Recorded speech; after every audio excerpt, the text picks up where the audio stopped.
All right. Hello, everybody. Welcome to NJ Thrive's Small Business Webinars. Today is Thursday, February 29th. You are attending one of our weekly webinars created to help New Jersey small business owners start, grow, and thrive. My name is Uzma Sheikh, and I'm a consultant here at NJSBDC, which stands for New Jersey Small Business Development Centers Network. We are a statewide program powered by the SBA, which stands for Small Business Administration, and partners to help small businesses in New Jersey with three main things.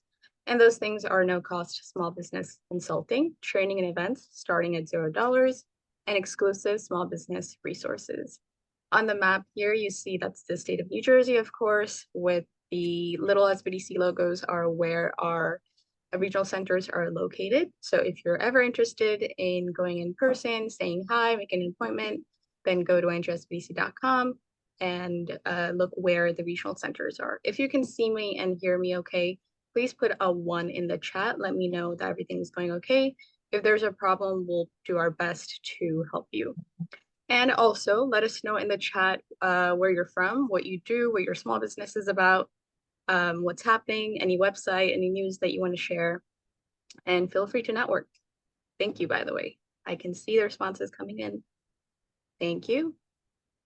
All right, so we have on the agenda, we have a couple of headlines. I won't be going through them today in detail, and then we'll have our presentation. And today, the number 2 and 3, they're all in the same because we have our Q&A. Our format is different today, so we'll have our Q&A throughout. These are the headlines. And again, I won't be going through them, but all of the links will be shared. So all the headlines are basically what's happening in the small business community here in New Jersey, anything that you should know, any news updates, and any events that are happening. So always keep in mind, always stay up to date.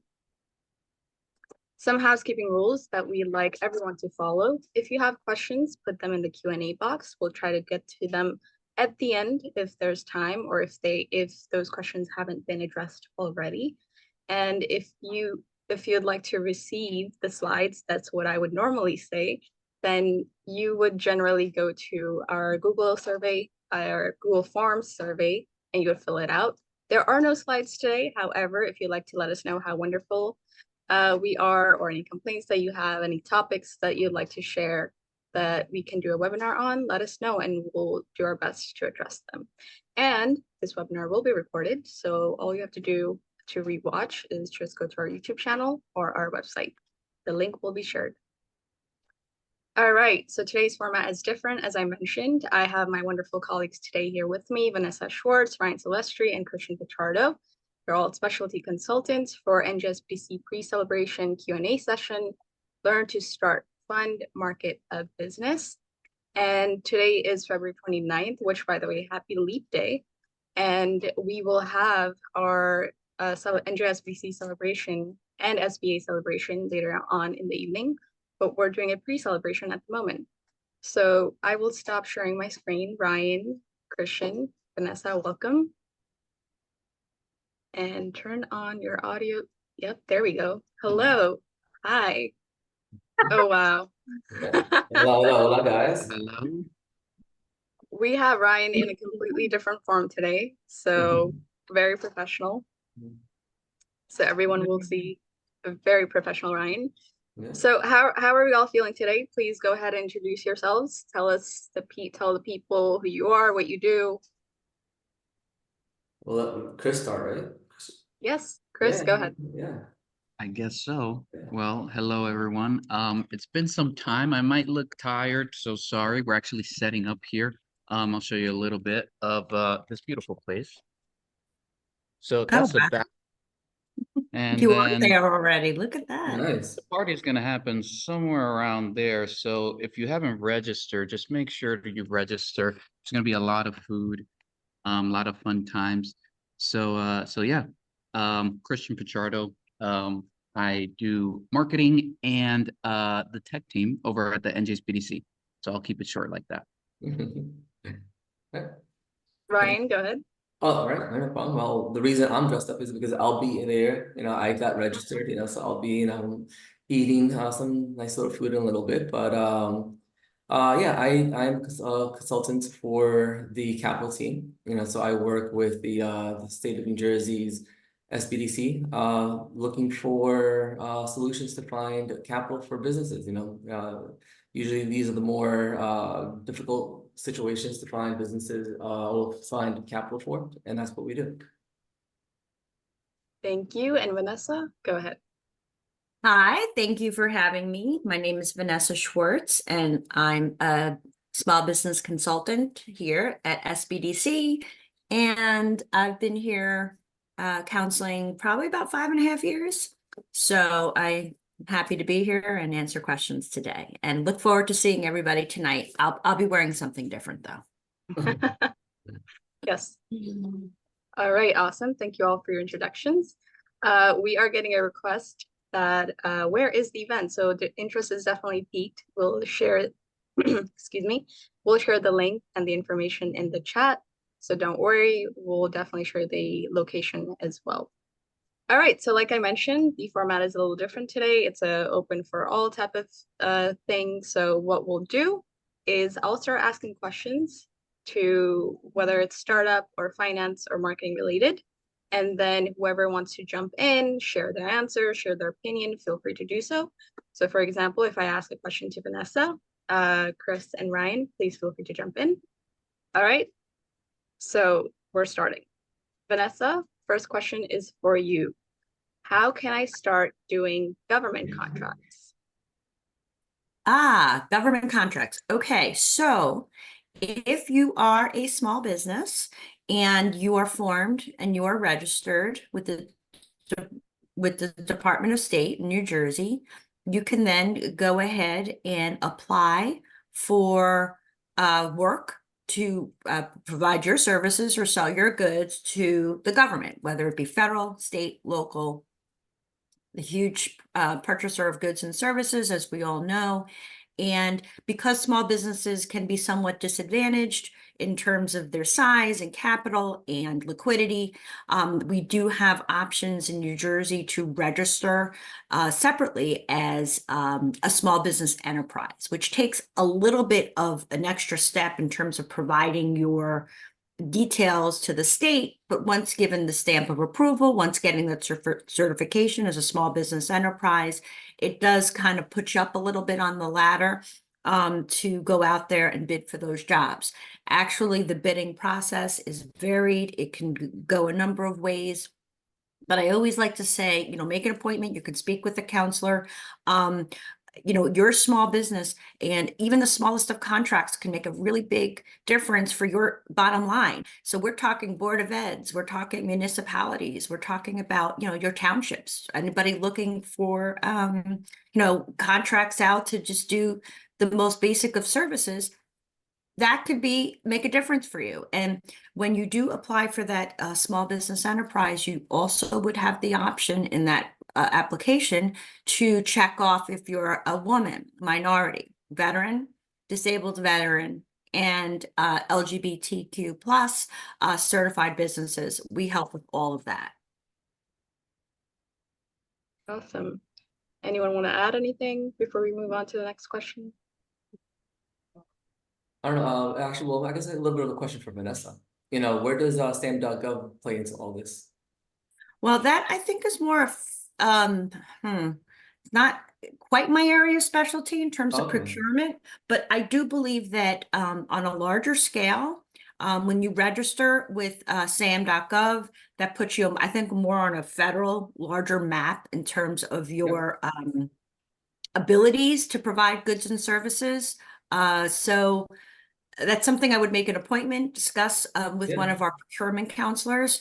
But I think that's a good question because people definitely think that that's where they have to initially go. And there is a whole wave of education that you can educate yourself on how to fall in that lane.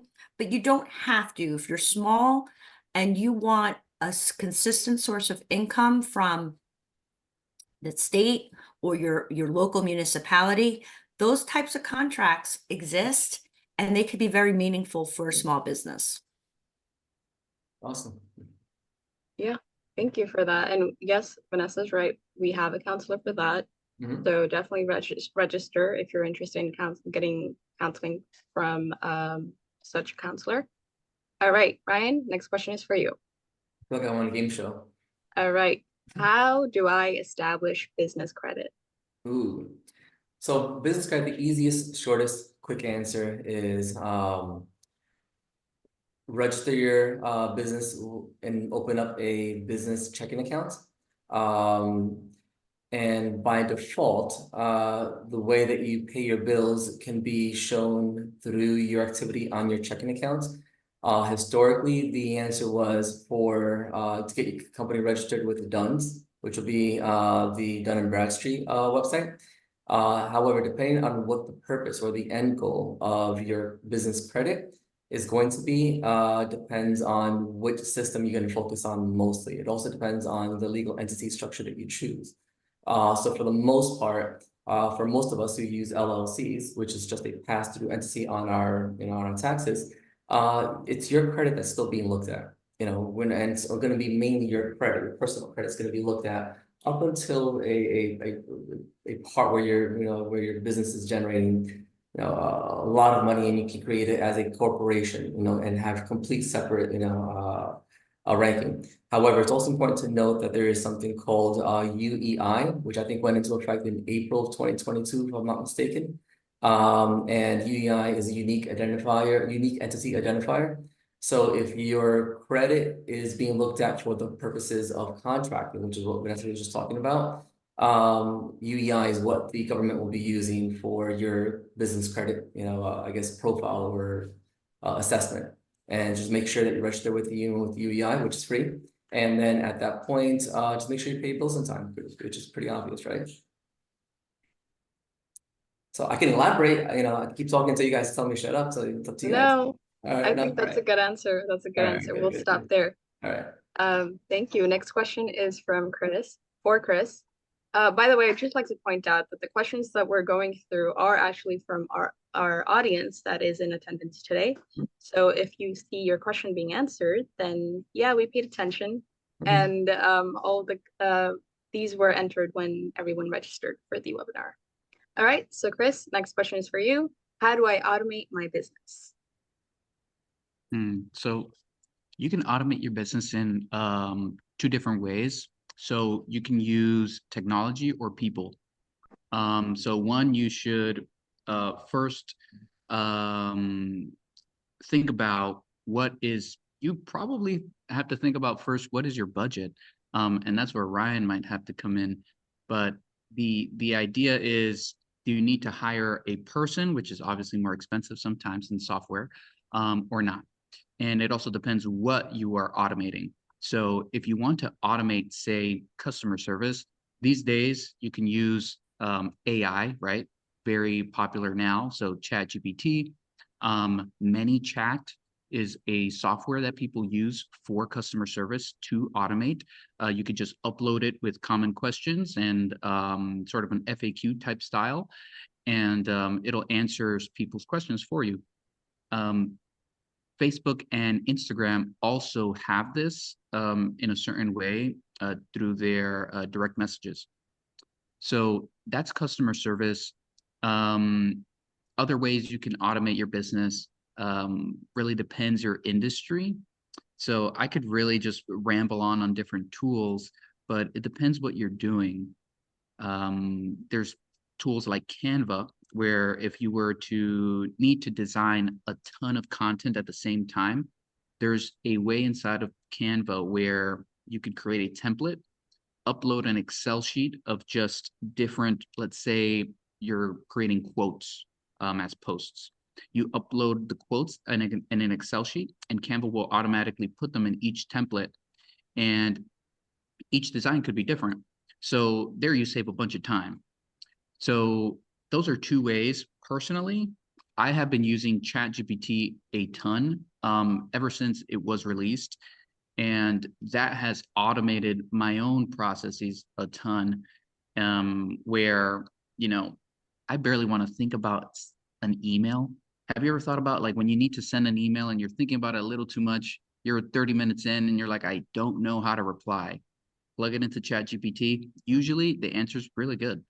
You'll be surprised. And that saves you a ton of time, and time is our most limited resource, right? So you sort of automate your life a little bit that way too. So yeah, I'm open to answer more specific questions on what your business is, and I can more give a more direct and specific answer to the business you're in. But yeah, that's all I have for that one. Got it. Thank you. This is, I think everyone could answer this, but it is under startup. If anyone has specific answer to this, but question is, I need a mentor. Could somebody be my mentor? How do I go about finding a mentor? Is that me? So what, well, we would love to be your mentor, but I'll be a little more specific. If you register for counseling, you'll be assigned a counselor, consultant who will offer you some one-on-one time and answer your questions, get you through whatever phase of business that you're in, and definitely try to be there for you as you need them. There are other options though as well. We work. The SBA also funds other organizations such as SCORE. Sometimes I view the SCORE consultants can tend to be more, I think, long-term mentors sometimes, where they might be more industry specific in what you're doing and be able to really maybe guide you in the nitty-gritty of your specific business. So take advantage of everything that's out there. Get a consultation and a mentor at the SBDC, work with somebody at SCORE, all no cost to you. And I think that those are two really great places to start. Yeah, I definitely agree. And Vanessa answered it perfectly, where there is a advisor role, which is what we are, versus a mentor, which is more long-term. And I think a great solution is if you have a clear path as to what direction you want to go into. You know, I want to own a laundromat, I want to own a restaurant, whatever it happens to be. Find one that's for sale. You know, find one that's for sale that the person just is retiring. You know, oftentimes, you know, if you work out a deal with them, they can stay on board, you know, and it happens all the time with even big companies where they'll say, I'm going to buy this company, but I want the former CEO to stay on board, you know, as my advisor, you know, or something like that is a nice, easy way to have a mentor teaching you specifically about your industry and your business, you know. And I actually have a client, you know, who's a client here at the SBDC who did that and not only took over the business, the guy now retired, he's now franchising that business. So it actually went really, really well for him. Awesome. Thank you both. We'll do a next question that is both for Chris and Ryan, so feel free to pitch in whenever you'd like. What are the best steps to take when marketing and funding your business? Interesting. Okay, so marketing and funding. Curious why the two are combined. I'll take a quick little lead on this and maybe I'll jump in again, but the more time you spend preparing, the better your results. You know, it's like making, you know, a cake at home. You know, you're taking all the different ingredients, you're laying out your, you know, your table. So I think the best approach, you know, the easiest answer is a business plan. And the more time you spend designing that business plan, the more you will know what the funding requirements are. And then the last quick little sentence I'll add to this is your business plan and your financial plan tell the same story, but they tell it with letters versus numbers. So the business plan tells it with letters, the financial plan tells it with numbers, so they tell the same story. But if I say I'm going to do these things, I know what the line items are and what the expense is associated with each of those actions. And then I can say, do I have enough money in my pocket now? And if not, where can I go get that money from? All right, Chris, all yours. So the question was how to start marketing. What are the best steps to take when you're marketing and funding your business? So let's say best steps would be what might be a great general strategy that could work for most. That's how I'll take the question. Best practices, maybe? Yeah, let's do that. I think that works well. So best practices really is getting yourself out there as much as possible everywhere. And not to be too salesy. And I'll give an example. So let's say you are marketing yourself on your social media profile. What you do want to do is post about how you help people, how your product helps people,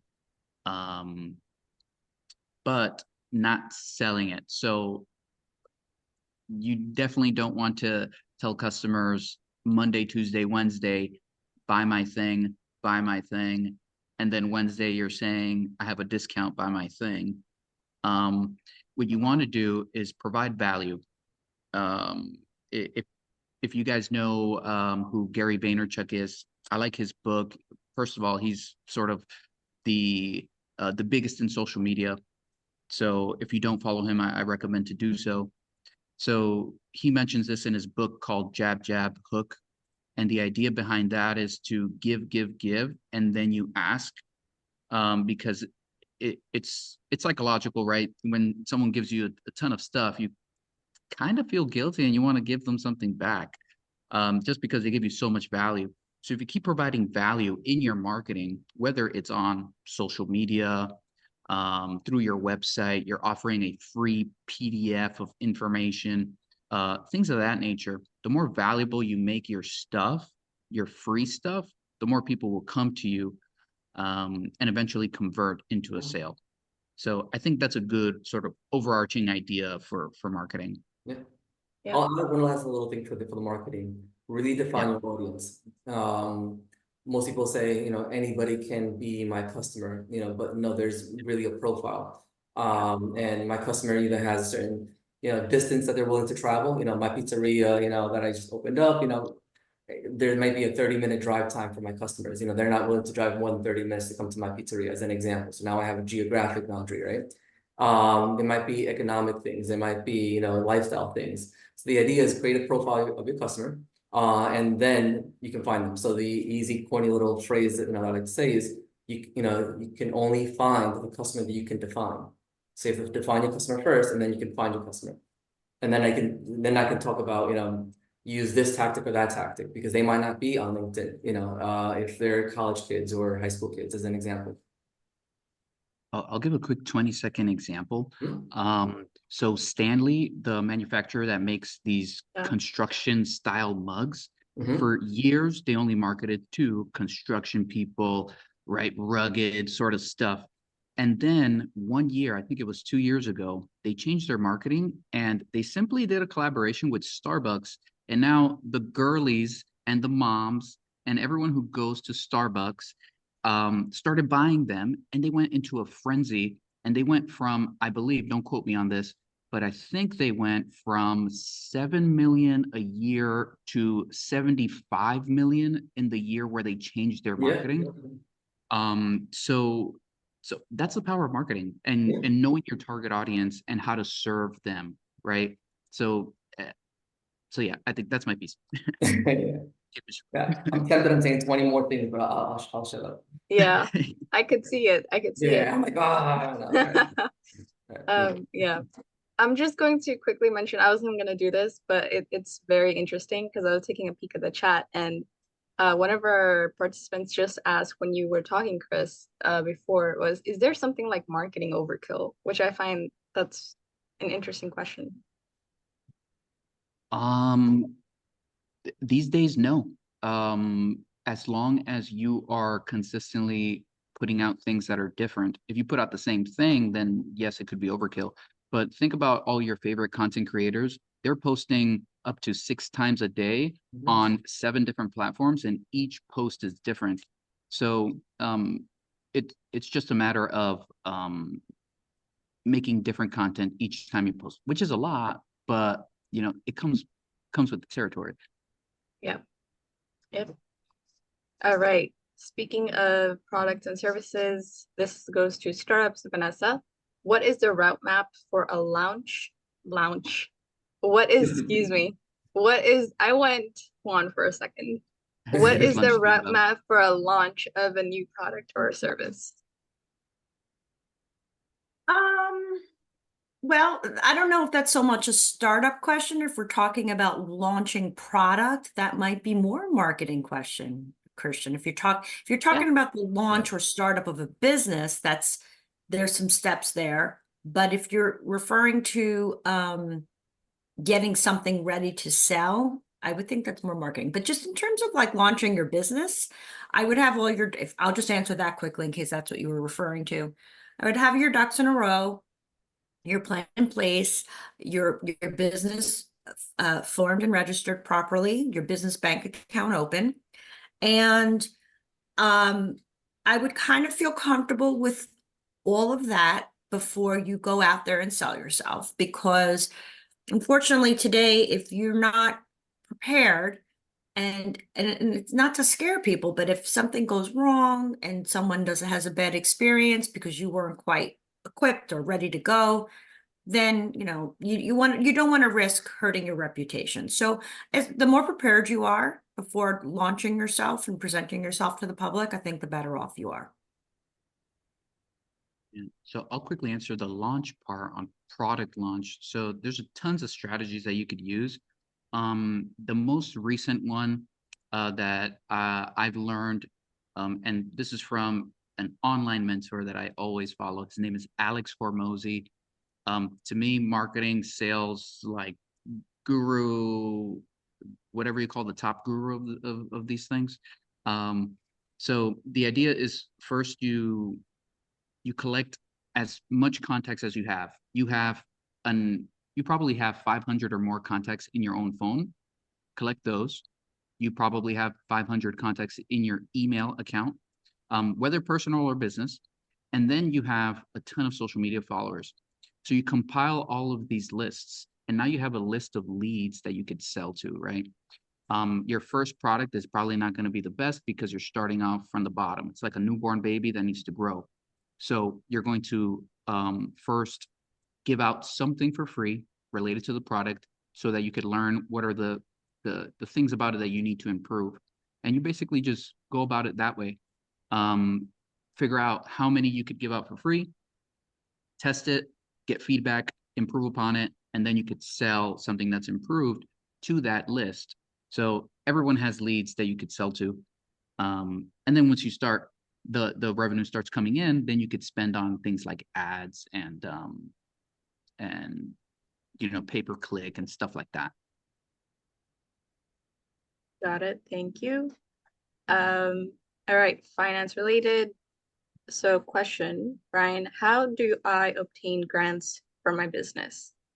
And how do I set up my business correctly to later be able to apply for a business loan? Okay, so grants is very heavily misunderstood.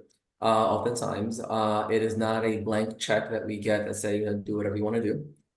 There are some that can fit that bill. They're usually like business plan competitions, where they'll say, here's just money for winning the competition, good luck and, hope you do well. Most grants are very specific to a use and sometimes even a geography, or a,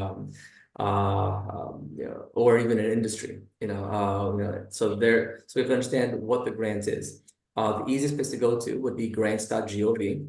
And on the left-hand side of that page, there are a bunch of filters. One of those filters are going to be for-profit businesses. The majority of these grants are for nonprofits, but there are a few that are for-profits. And then you can start to dissect them based upon who I am and how I want to use that money. Don't reinvent yourself or your business to fit the necessities or the requirements of the grants. Make sure the grant fits your roadmap and what your business is, and that's a very common mistake. I also would be mindful of, NJEDA. They have a lot of different programs that are available. I would have a good relationship with my accountant. There's a lot of tax credits and tax rebates that are available. And most importantly, the shameless plug is I would have a good relationship with the SBDC. At a local level, there are a lot of opportunities, funding opportunities, grant opportunities, and some of these are reimbursement, by the way, which means you put up the money and then they will reimburse you. It's still a grant, but it's not the way we're thinking about it. Like, here, give me money, let me go, hit the streets.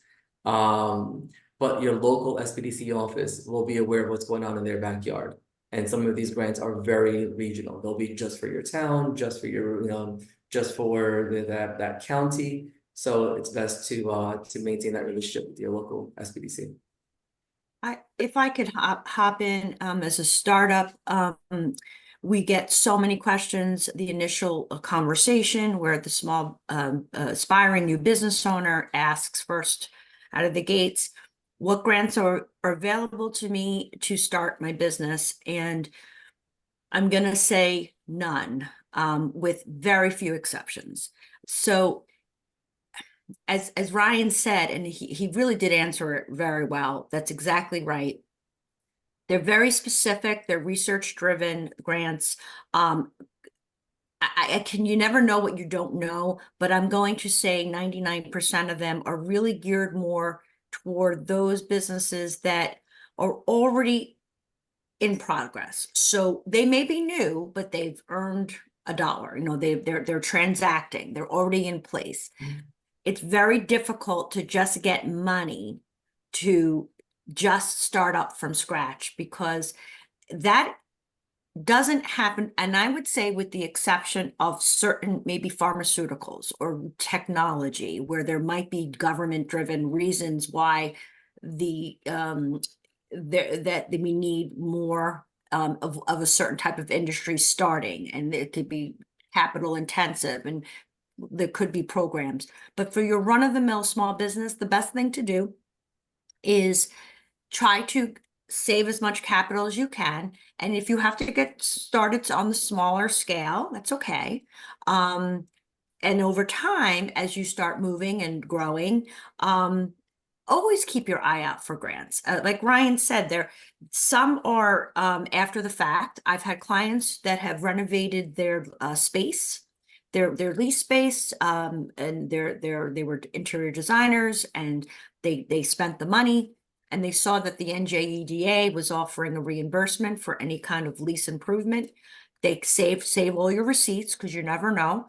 They had to produce all the information that they spent the money, that they did the work, they qualified, and it took about 6-7 months, but they were given a check for $25,000. They got this grant. So it's a little bit nuanced. Definitely have to stay on top of it as a small business, but I wouldn't count on it for startup funding. Exactly. So the idea is, don't count on it, but they are there. I would look, actually, I just included a link in the chat. That's a business plan competition.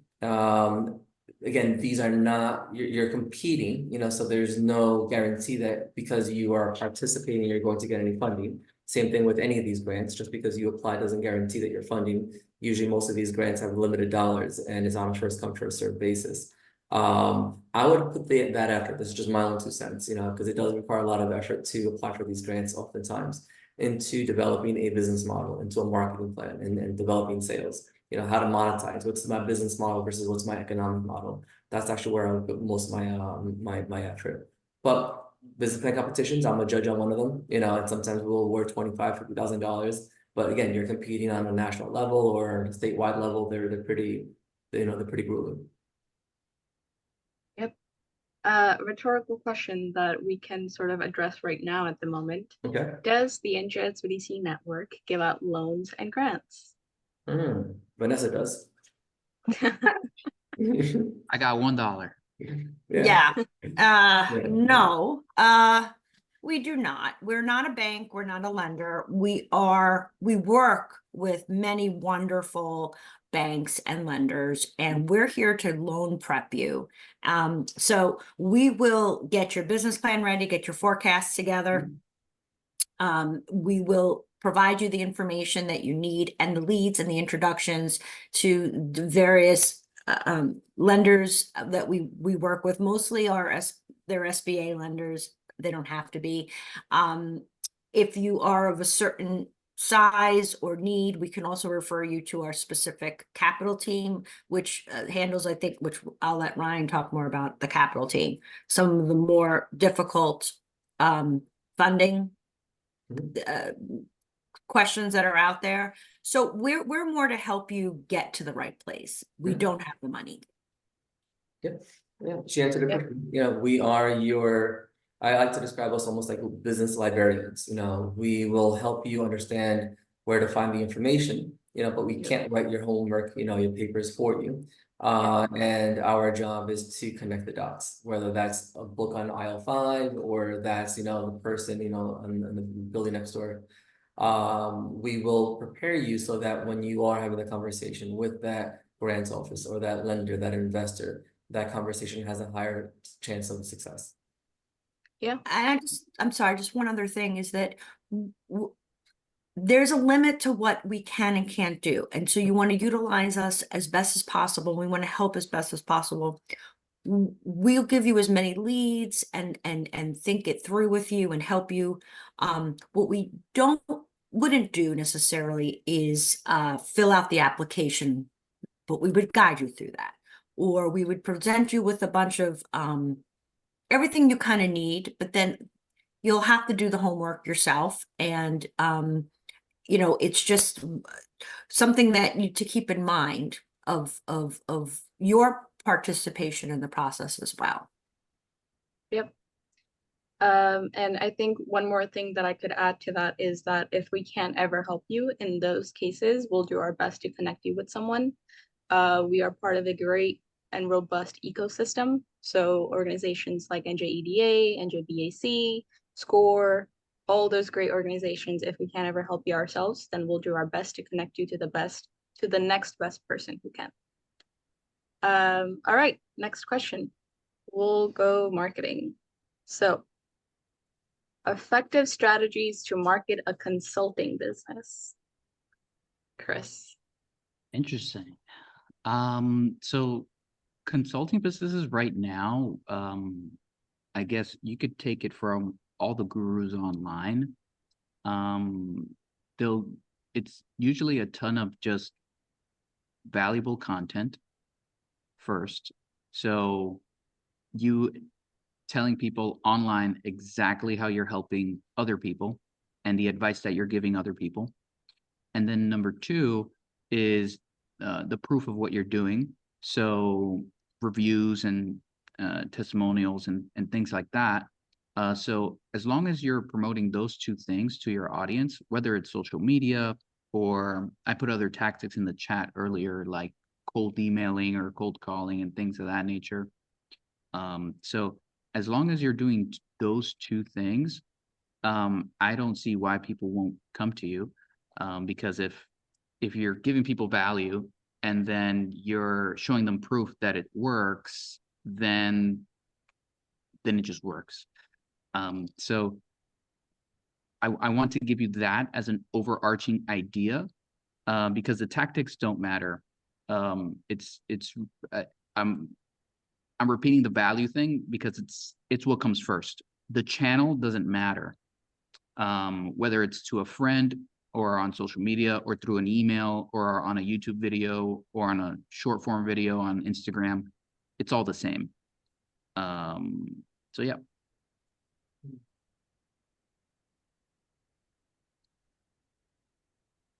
Wait, Sorry. yeah. Yep, realized. Thank you, Chris. Ryan. All right, finance related. What is the best source to find government funding? You've sort of addressed that, but let's just quickly reiterate. Yeah. Government funding is very specific. If it's government sourced funding, which means it's coming from the government that's putting dollars in your pocket, then yes. Programs like locally NJEDA and at a federal level grants.gov. It's also important to note that there are specialty lenders out there that do take into consideration government contracts. So depending on what the use is of the money, it will depend on where the source of money will be coming from. A quick little one sentence cheat sheet, tactic, I guess. Debt classes always have to match. So your long-term debts find long-term assets, your short-term debts, short-term assets. So finding the source of funding to match the use of them of what you have planned is perhaps step 1 to make sure that the dollars match. You don't want to overpay, so your cost of capital, you don't want to overpay. Try to keep the answer short. There you go. Thank you. Next question for Vanessa. And Ryan, you can also take this if you like. Yeah. How do you register to sell, how do you register a business to sell handmade items online? Okay, so you would, if you're looking to form, you can either form a sole proprietorship or an LLC. I'm just stick with those two. And then the last step of that, after you do the formation process, and if you have questions about that, we have webinars on that, and you can talk to a counselor. But I think the most important thing to know, given what you're asking, is when you go through the NJ reg, which is the NJ registration, and you register either your sole prop or you register your LLC, you're going to be asked a question. Will you collect sales tax, and will you be making exempt purchases?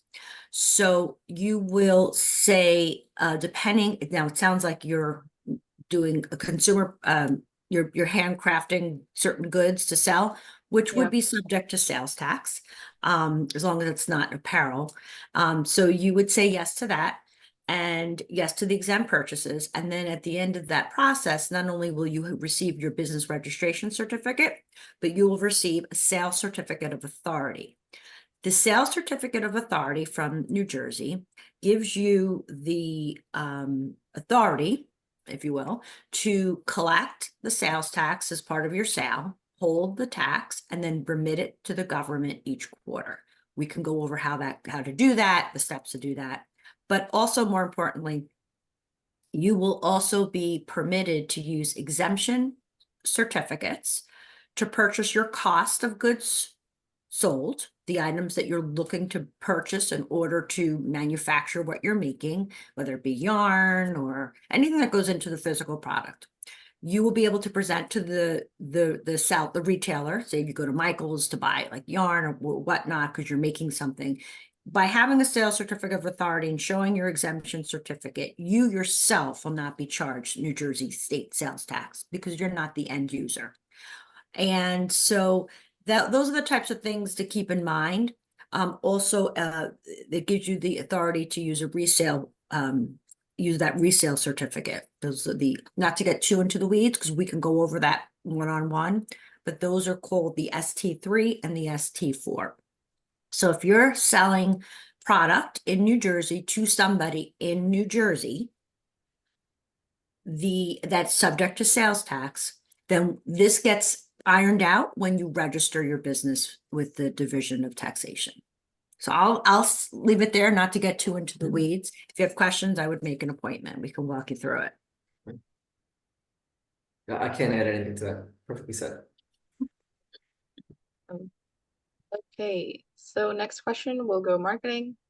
Chris, in your experience, what has your most effective marketing tool been?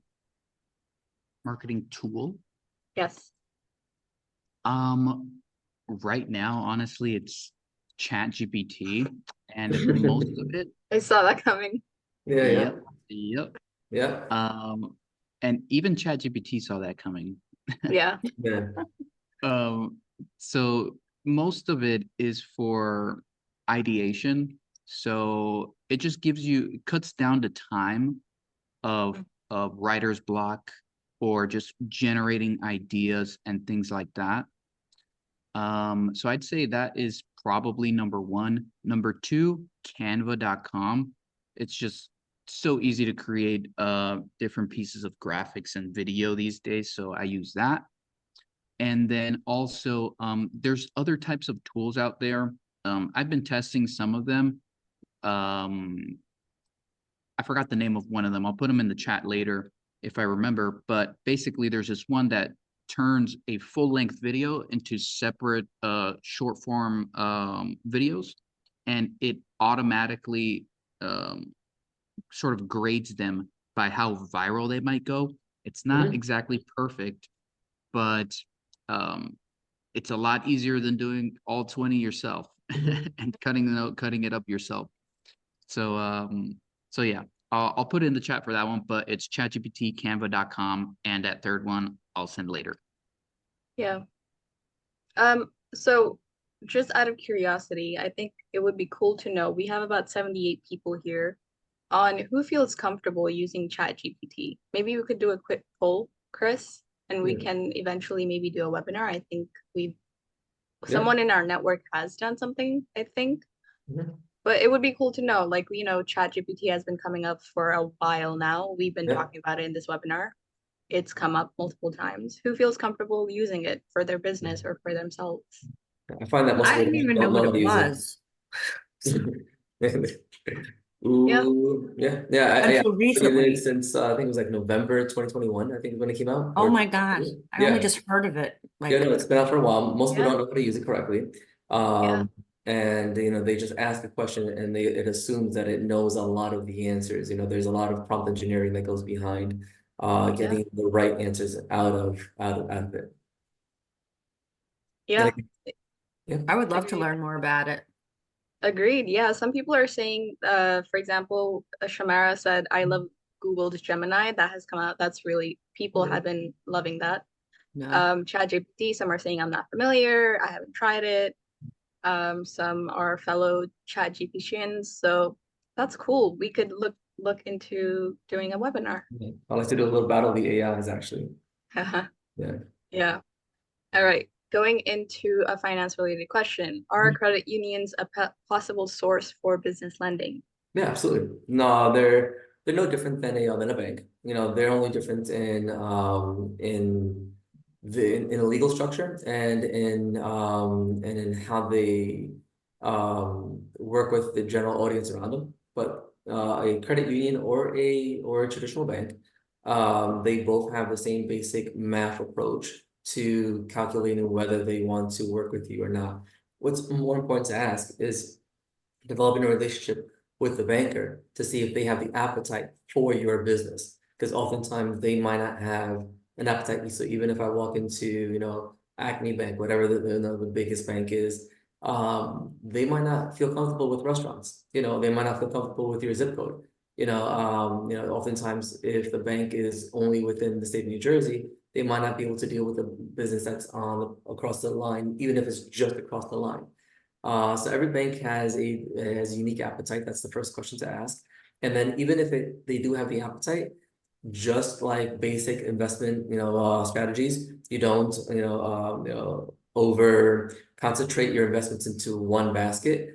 The bank has the same approach. So if they over lend right now to commercial real estate and you are knocking on the doors now and you have great credit, great compensation, great collateral, everything's fantastic, but they just gave 80% of their money to commercial real estate portfolio, they're most likely going to say no to you as well.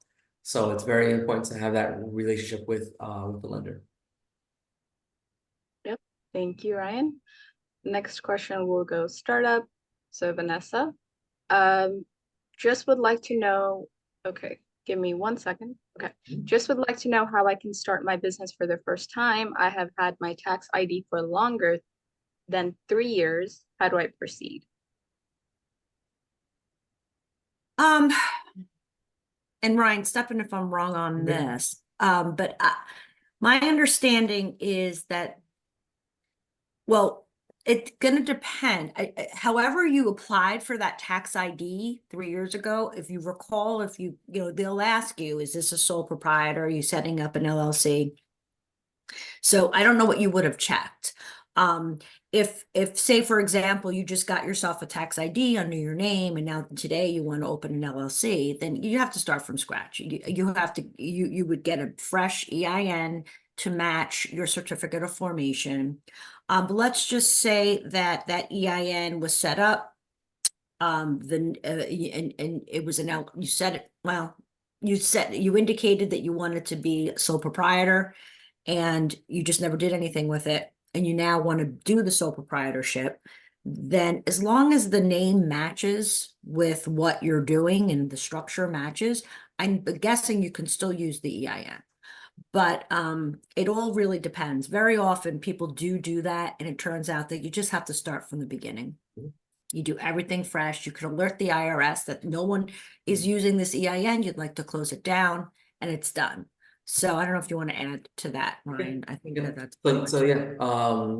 So I guess the first disclaimer, we're not accountants or attorneys, and even if we were, we're not your accountants and attorneys. So these are questions that you want to discuss with an accountant and or an attorney, because the legal entity structure you choose should be chosen based upon the risk, that you have associated with that business, both on the legal and tax risk that business might have within your personal situation. So it's not just the business, it's the business combined with you. So sole proprietorship might not be a good choice, it might be the best choice, If you have a company that lays dormant for too long, that it might not be effective anymore. So that's true for an LLC, for your, what's called your CID, your corporate ID number, or your tax ID. So it's best to make sure that it's up to date. A lot of us will create companies, prematurely without, doing all the due diligence, and then we realize, we weren't ready, and then it just lies dormant. It's very important, if we do have a dormant company or a shelf company, that we do close it. There are fees that are associated with keeping that open, year after year. So it's very important to have that conversation. And then that conversation will lead with, what can you do next? A sole proprietorship does bring in a certain amount of risk to your personal assets, which is why I gave it that initial disclaimer. So just make sure it's the right fit for you. Thank you both. We'll move on to the next question. I think this can go for everyone, but Ryan and Vanessa, maybe you specifically. Is it better to rent or purchase physical space, when you are ready to go brick and mortar? For getting ready to go for where? When you're ready to go brick and mortar. Oh, brick and mortar, got it. Okay. All right. Ladies first, you want me to go? Yeah, no, I'll give my answer and then turn it over to you from the lending standpoint. I mean, I'm gonna just say it depends. Depends on so many different things. I will say that rent, or whether or mortgage, or whatever the cost may be, when you go brick and mortar, that is going to be your largest, most likely your largest expense and your largest investment over time. And if your revenues cannot sustain that type of investment over time, then you can run into a bit of trouble. And over time, you will not earn a return on your invested capital. So it's very important, when you make that decision, that you take everything into consideration with all your finances and really look at your business, look at your projections, understand where what kind of operating expenses you're going to have, what kind of income you're going to create, that you can comfortably cover whatever your month-to-month expenses are. And so without knowing anything specific about your situation, I think it's less risky to rent than it is to actually purchase. But again, it depends on your situation and your finances. And that's something you would want to have a conversation with us. We'd get into the numbers, we'd get into the conversation, we'd learn more. So, Ryan? Yep. So yeah, so she's 100% right. So the finance, side of it is going to look at certain ratios, your return on assets, there's another ratio that we look at, your OER is another expense ratio that you guys can take a look at. But generally speaking, depending on the stage of the business that you're in, startup versus a more mature cash flowing business, the ability, the capacity that it has to sustain its expenses is going to be very important to determine what your next step is going to be. The general rule of thumb is that your space should be between 20 to 30% operating expenses of the business. So we look at what your gross revenue is, or your forecasted gross revenue, and no more than 20 to 30% should be allocated towards your space. That's the general rule of finance. Doesn't apply to every situation, doesn't apply to everyone. So that's one of the things that we look at for it. The general approach for most businesses when they're starting, not only the space but also their equipment, is you usually start off with leasing, but then there's a limit to the efficiency of leased equipment, leased spaces, and stuff like that. But in some businesses, it makes sense to do it indefinitely. There's a strategy called, like lease buybacks that a lot of bigger companies use, when they go into a certain location, within my family, we own, some real estate that we rent to large companies, Shell Corporation, Bank of America, and they rent from us, so it depends on the uniqueness of the business and what the business plans are. Sometimes the last thing, opportunity cost. From an economics point of view, you always want to look at what other opportunities is costing me, because if I could have put money down on another asset where I can get a higher return on my investment, which is why Bank of America and Shell, the two companies I just mentioned, prefer to do leasing versus buying spaces. So again, it all depends on what your business plan is and what you want to do with your capital. That's excellent. Yep. Thank Yeah, I you just so want to give a much. shout out to sorry, Usman. I just want to give a shout out to Vigila. I was gonna do that too. Yeah, Yeah. she mentioned us, Ryan. She said she took our marketing class in 2021 and she still uses the notes from that today. All right, well, awesome. I thought it was gonna be like, oh no, she took our class, her business failed, she hates us now. All right, awesome. Yeah, Yeah, that was we'd very love to kind. hear how your business is doing, actually, Yeah. Yeah, let us know. All right. So we have a lot more questions. We can keep going. Mhm. Let's get into marketing next. And Chris, for you, what marketing techniques do you suggest for an entrepreneur who cannot afford to hire a marketing agency to do the work for them? Well, then it's all on you.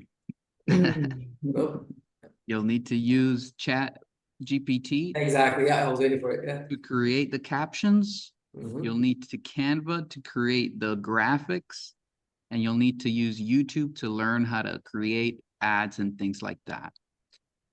Now, afford is also, depending on what you think might be expensive, because sometimes ads aren't that expensive.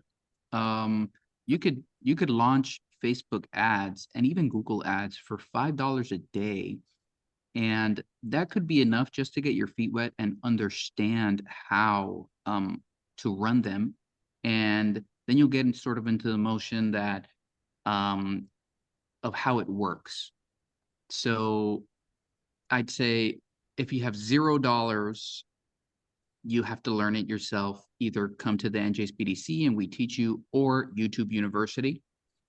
Or two, you have a little bit of money, then you could test the waters and pay for a subscription to Canva Pro, which is $30 a month. You might want to cancel your Netflix subscription for that, or use ChatGPT, which is mostly free, or use the pro version, which is $20 a month. You need to cut another subscription, or maybe just don't order out on weekends for a couple months. But to say that you have $0 might not be the case. Yeah. You're just trading probably other things for the success of your business. And this is just me giving you tough love, right? And sometimes we just need to see that to make a change. So that's my piece. Yeah. Ryan, do you want to add anything to that? No, ChatGPT, I think, is what I go to. They can build your marketing plan for you. They can build a content calendar for you. They can build, obviously there are limitations. It's not, the ultimate holy divine entity that will save us all from, the information, but it does provide a lot of good traction where now a human can jump in and say, let me adjust this and modify it and let me humanize it. Which is essential and has to be done every time that we use any type of AI. But yeah, I think that's a great platform, and I love how Chris finished it, the whole tough love, because we always have something.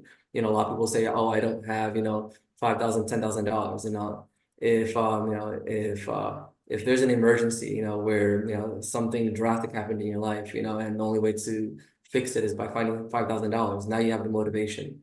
So, the ability to find the money is always there. We just sometimes don't have the focus and the drive to really cut out that coffee or that, that Dunkin' Donuts trip, that we do every morning, in order to get to where we want to go. Yep. All right.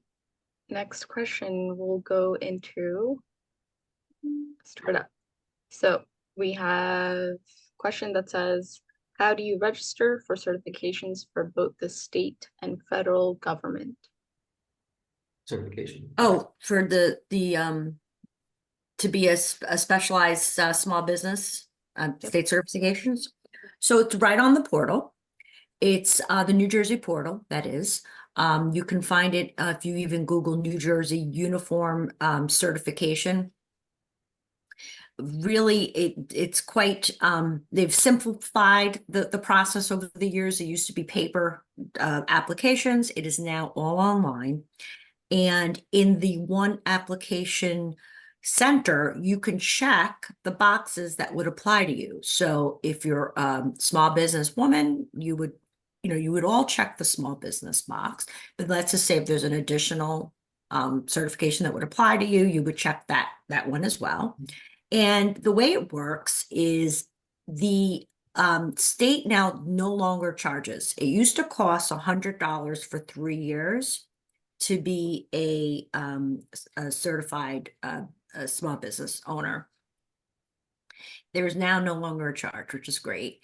And the other change that was made after COVID, this all happened, they kind of took away that fee during COVID. And then the other change that they have made is that now they allow for you to have a very simple application for year one. It's called the Getting Your Provisional. So you could be a startup and apply to be a woman-owned business. It used to be that you would have to have at least a couple of years under your belt because they're part of the requirements were to see a couple of years of tax returns, additional financial information, a whole number of things, and it's all listed right on the site.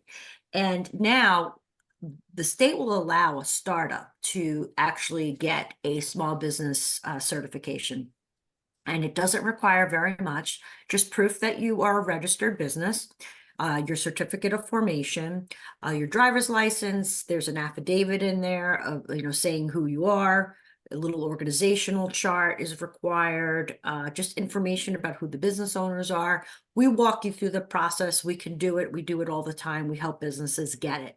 The one thing, though, to keep in mind, though, is that come your year anniversary of the approval of the certification, in order to maintain your status, there is a entirely much larger obligation to provide much more documentation.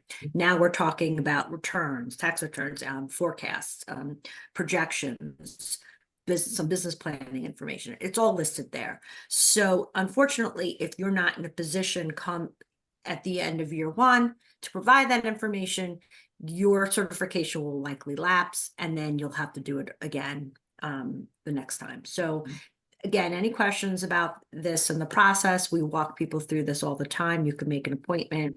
We've had learning labs to do this. We've done it one-on-one. That's definitely one of the areas where we assist. Mm-hmm.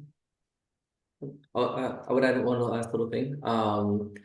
Depending on what the business plan is and what you guys are going to do with your business, as far as where your customers are, and these certifications are mainly to assist you with seeking contracts, right? So if procurement is not part of your business plan, there's not a huge value add. Sometimes there is, but depending on what your business plan is.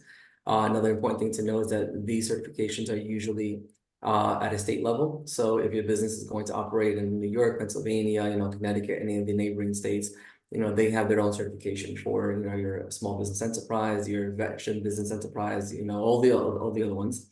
The exception would be your 8A. The 8A is so you can compete now on national levels for federal contracts. So again, it's very important to be up to date with your business plan, and your business plan is something that should be updated on a yearly basis, because the tactics that you use, like the example that Chris was talking about a little while ago, that I think it was it was a company that was traditionally marketed to, it was a construction company, right? It was a construction company. Yep, Stanley Mugs. Stanley Mugs, there you go. Yeah, and same thing happens with a lot of other companies too. I know Timberland has a classic example like that. So every year your demographics change, your marketing tactics change, your expenses change, the barriers to entry change. So that's why we want to update that business plan every year, because this year might be just New Jersey. Next year, we're going to go take over New York, so I might need to know that I'm going to go register, and is there a program, which there is, so I can speed track my application in New York because I have it also in New Jersey. So those are things, why you want to maintain that relationship with your SBDC consultant. So just a quick reminder for everybody, it is 1:06 p.m. Original plan I know was 1 p.m. We do run until 1:30. We'll take a couple more questions, and then we can say bye and then see each other later at the event. Okay, awesome. Yep. Lightning round is going to go really fast. Yeah. So let's go really fast. Depends. All right. ChatGPT. My answer could be ChatGPT as The well. answer is ChatGPT. That's it. There you go. Everything. Yeah. Did I And win? SBDC, And yeah. SBDC, yes. No, Yep. first SBDC, then ChatGPT. Exactly. Acronyms. SBDC GPT. Yeah. All right. So next question for Ryan. Should I consider product liability insurance? Oh, awesome question. Actually, I like that question a lot because a lot of these questions that we usually get tend to be very similar, and people sometimes skip on what might be a higher liability or the more boring questions like insurance. Insurance is always a boring topic. So should you get product liability insurance? The answer is going to be given to yourself after you do your business plan and after you answer certain questions. Questions that you might ask might be, what are the general industry trends within my product? What are the risks associated with my product? There are some categories where traditionally there are higher returns or default or risk, I should say. But here, I'll just give you a couple quick questions. So one of the questions that I would ask is, what's the risk exposure to me financially and legally? What are the industry standards? Are there industry standards that need to be met by that product? If that product is unregulated, then there's no industry standards, So if there are industry standards, product liability insurance might be a bit more relevant to me, just because it's very easy for there to be manufacturer's defects and stuff like that. Is there quality control within my product development, product manufacturing, And again, like I said, look up the claims history for that year. I'm gonna give you guys a couple of industries that have very high likelihood of having issues or liability. So if you guys have a business that is in the medical devices or pharmaceuticals, that's a very high likelihood that there might be some, legality or products that don't function as promised, which says I need to have my product liability insurance. But other industries would be toys. Toys are huge. Drones was one of the biggest ones the past couple of years. So the amount of returns that we're experiencing in the drone world, just because there's a steep learning curve, and because of that steep learning curve, people didn't really take time to study it or learn how to use it before they bought it. And when they buy it, they break it, they hurt someone else. And there's a lot of rules now with where you can fly your drone, as an example. But electronics, food and beverage is huge. Just because there is a certain shelf life to a lot of this food. And sometimes we don't clearly put down all the different allergens that might be associated with making that, that food or beverage. Auto parts is huge, in this as well, beauty care, sports equipment. But the best answer, like I said, is first SBDC and then maybe chat, to find out, does my product have a lot of liability? And do I require product liability insurance? Yep. Thank you. I just want to take 2 steps back, going back to the certifications question. We had a question from Anwar, who, when both of you, Vanessa and Ryan, you were talking about the certifications. Anwar asked, do we need certification for every business, or certification of formation is all we need?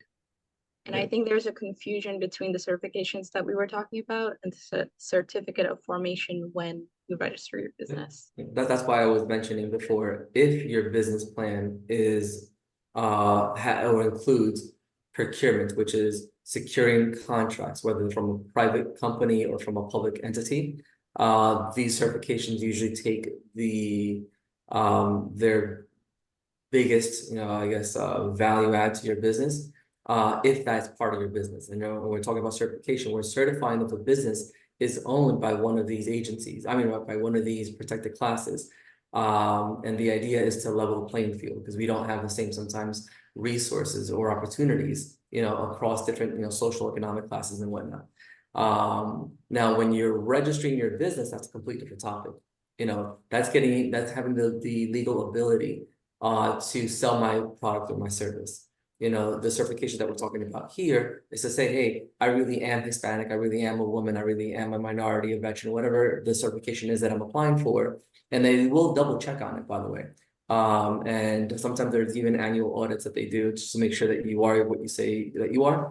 And in some cases, it's hard to prove. But the bottom line is, one is the certification to secure contracts. The other is the ability to register your business so you can sell the product or service.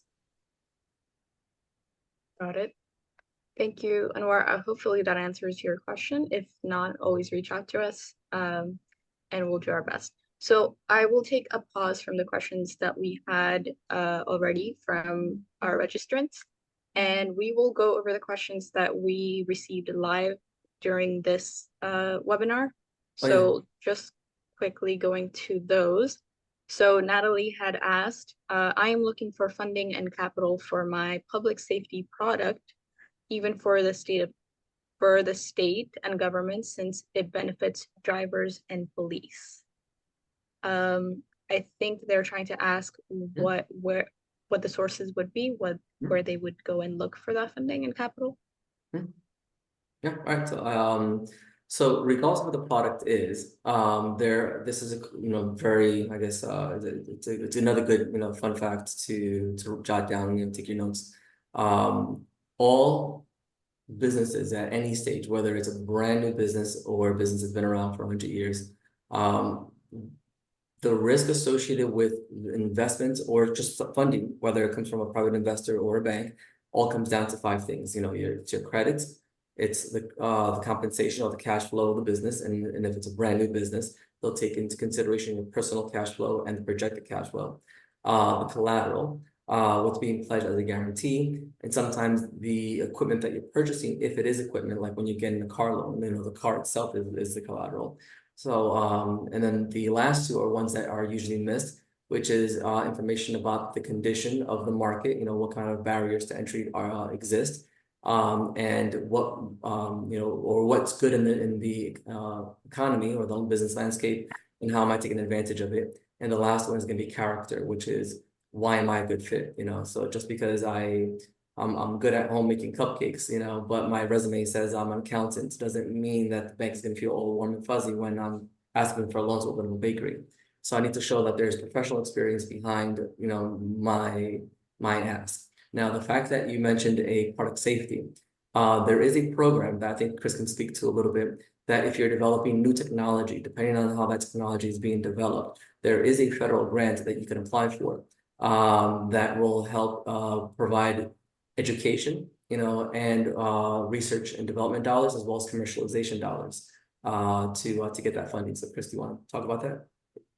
Yep. So really quick, I'm the program coordinator for the NJSBDC tech team, and we basically help innovators. You have an invention, and you need funding for the research and development. There are grants that take 0 equity into the business, and they're called SBIR and STTR grants.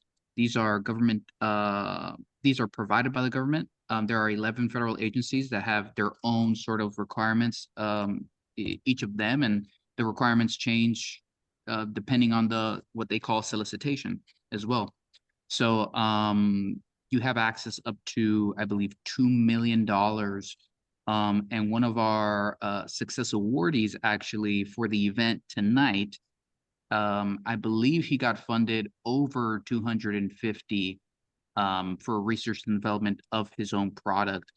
So yeah, these things are out there. So if you have an invention that has never been invented before, we're talking about not necessarily the new iPhone, but there's a lot of little things that Mhm. could be of use right now that are not. Reach out to me and we can help. Real quickly, someone's asking for the link for tonight, and I did copy and paste the link, Chris, that you included in the chat, but it's not taking you to the event for tonight. I will double check the link now and I will put it in the chat. All right, thanks. Awesome. Okay, so hitting the 1:16 p.m. mark, we'll do rapid fire from now on. Short answers. If they require detailed answers, then please go to njsbdc.com and request counseling. All right, next question from Mamale, who says, can companies from other states register with New Jersey? Oh, Yes. Go. Yes. If you're domesticated in another state and you want to, for whatever reason, do business in New Jersey, it's called registering as a foreign. It's right on the portal. If you have questions, make an appointment. Yep.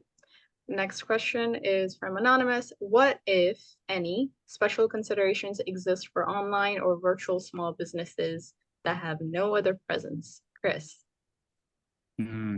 That is probably more, when you say considerations, that sounds like a legal question. So I would get with an attorney or your accountant, because there is something called you need a nexus, which I'm not 100% familiar with. So yeah, sorry. I'll jump in real quickly for special considerations. It is a legal matter, but I would definitely speak to an IP attorney, or if you guys can do it yourself, go to USPTO, United States Patent and Trade Office.gov. Just because you guys registered your business here as an LLC does not give your name and your brand protection. So if I open up a business in New York, I'm legally allowed to take your name, your business processes and everything. With no legal ramifications, because again, an LLC is a state entity. And I guess jumping back to the previous question, if you are a corporation, you're allowed to do business, anywhere in the country, and if you're a C Corp, then, even international waters as well. But with your online business, you are not doing business just confined to your state. So it's very important to make sure that your IP is protected as well. So when you register a website, and I'm going to do business online, protect your brand, protect anything that's IP. It's not just your logo, it's not just your your slogan and your your domain. There's a lot more to IP than that. There's 4 basic categories, which is another conversation. Next question is from Cassandra, who asks, what is important to keep in mind when starting an occupational health clinic that offers drug testing, workman's comp, injuries, etc. in New Jersey? Which type of funding would work for this type of business? Funding is gonna be the same as every other business. It's like I said, create a business plan, translate that business plan into numbers, which is called pro forma. Pro forma is going to show you what kind of expenses are going to be required, what your startup capitals are, startup capital requirements are. That first spreadsheet is going to be called a use of proceeds. And then based on how that use of proceeds look, it says I need 100,000 for the real estate. I match it with real estate dollars. I need 20,000 for operating capital. I match it with the line of credit, and then so on and so forth. Because it's healthcare, there's just a few more loops to jump through to make sure that there's, certain licenses or allowances, legal requirements that you might have to get, HIPAA requirements as an example. Besides that, it's the same as any other business, make sure I have the right insurances in place and make sure the dollars match the asset. Awesome. Just quickly, I just wanted to make a comment. I think there was confusion that I saw in a couple of comments earlier for our celebration that we're having tonight. It is a networking event, and it is a celebratory event. It's not really a webinar or like a learning class, workshop, anything like that. It's just it's a networking event. So you get to brush shoulders with all the important people in our small business ecosystem, and you get to celebrate all our small businesses that we have helped over the years. And Chris will be signing autographs there. So. Yeah. $5 a piece, cash only. Cash only, exactly. But remember to bring a marker, Chris. No autographs without, Photo all right. extra. Next question from Anonymous. Any programs or services for veterans starting up a business? Well- The VB. Oh, go ahead, Ryan. Do you know something? I know that there's the VBE, the Veteran Business Enterprise Certificate, again, it depends on the state that you're in. So there's certain allowances that are there for businesses, for veteran-owned businesses. And those contracts, which there are some set-asides, I think year after year, I don't think in the last 5 years, New Jersey has not been able to satisfy our requirements. So there's definitely a need for that. And aside from that, there are specialty lenders that will give certain, flexibility to what the lending criteria is if you can prove that you are a veteran. But it's not a walk in with a veteran card and walk out with $1 million. It's just that they ease up some of the requirements, just like a VA home loan, as an example. Yeah. You can apply if you start up as a veteran owned or disabled veteran owned if contracting or and as Ryan said, lending is something you're interested in. Always, unfortunately, so many of these things require you're always looking. You always have to be on the lookout. There's never just one site to check out. So it's a little bit of a piecemeal, but we'll do our best to help anybody, and please make an appointment. We'd love to talk with you and help you out. Yeah. And just my own 2 cents, something that I've learned from doing the webinars, and we share headlines. I always see a lot of headlines from SBA.gov that come in. So they're always sharing programs, press releases about veterans. Also check out business.nj.gov. So they're always releasing updates on these programs. Yep, the Veterans Chamber of Commerce, which is a great place to go The to. chamber. Yeah. Yeah, they're always releasing updates on these programs. I have an urgent announcement.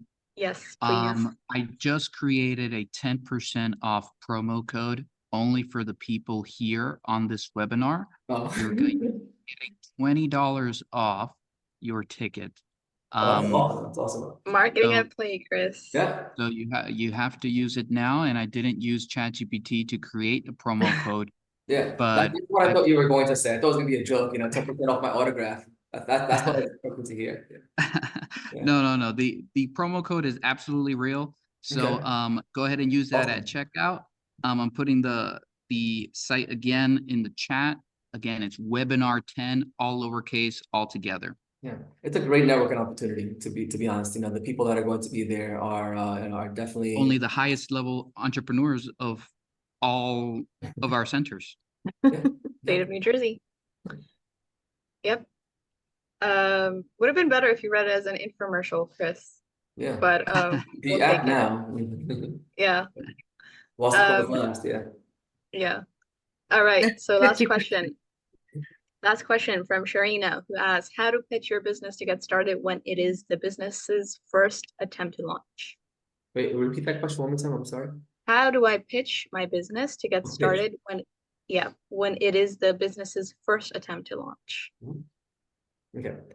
So my background is Wall Street, and on Wall Street when we were dealing with private equity companies, we saw and I participated in a bunch of pitch competitions, pitch decks, and I pitch on a regular basis, just because I have my own products and things. So there's a few things. One is knowing your audience. The audience will dictate what kind of vocabulary I'm going to use and what kind of trigger points I'm going to use. The more that I can understand my audience, the more that I can assimilate to what their mindset is, and focus on the things that they want to see. If they have finance background, I might include a bit more on the numbers, but make sure that the numbers aren't fluff. Everybody talks about I'm going to make $1 million in the first year, but give me all the assumptions. Give me all the data points that you sourced your assumptions from. The other thing that we include is the modified version of your pitch deck. Some of them are a bit longer, some of them are a bit shorter, and I'm assuming that you're talking about pitching to an investor.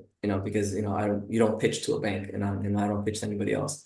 So different versions of a pitch deck do exist. Same with business plans. Different versions of a business plan exist. Your business plan, by the way, is a private document. It's not really to be shared with anybody unless it's on a need to know basis. But when you do share it with someone, there are abridged versions of your business plan that take away all the trade secrets, of how your business is operating. So we make sure that we have that watered down version that's appropriate for the person that we're going to be, talking to. So I hope that answers the question, quick fire, way. If not, let me know. Yeah, of course. All right, and that concludes our Q&A session. So yay, thank you everybody for participating. Thank you all. Survived. So let me just share my screen really quickly. But before that, Vanessa, Ryan, Chris, thank you all for your wonderful answers. Thank you. Yeah, and thank you all, our audience, our participants, for engaging with us, for sharing your questions, for showing your support always. Appreciate it. Familiar face on the screen right now, Vanessa's next webinar, NJSBDC presents a guide to business registration success, happening next Tuesday. We are entering March, so March 5th. Tuesday, same time as always, 12 p.m. to 1:30 p.m. Go to njsbdc.com and our Eventbrite page, or just scan that QR code real quick. But I am moving on. Upcoming webinar, March 19th, 2024, application walkthrough workshop for the New Jersey Treasury Minority Certification for MWS-BBE and LGBTQ+. So if you're interested, this will be in person from 4:30 p.m. to 6:30 p.m. in Madison, March 19th.